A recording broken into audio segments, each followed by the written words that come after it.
শুভ সকাল বন্ধুরা, আজকে আবার একটা নতুন রেসিপি নিয়ে চলে এলাম। Beet butter recipe.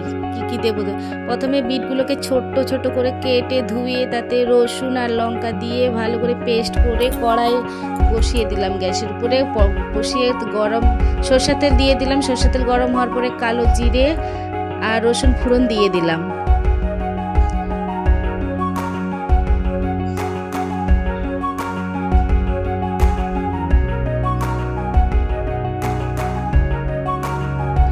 রসুনটা লাল লাল হয়ে ভাজা হবে। এরপরে আমি বিটের পেস্ট করে রেখেছিলাম, মানে বিটটাকে যে বেটে রেখেছিলাম সেই পেস্টটাকে আমি দিয়ে দেব।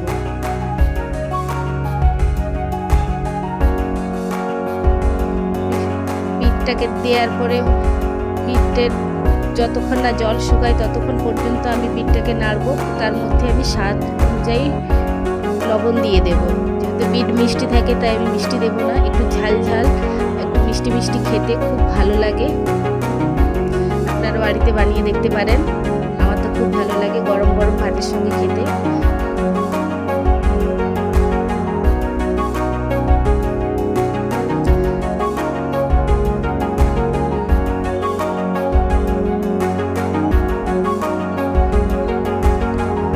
নাড়তে থাকবো যতক্ষণ না জলটা শুকিয়ে যায়, ততক্ষণ পর্যন্ত আমি নাড়তে থাকবো।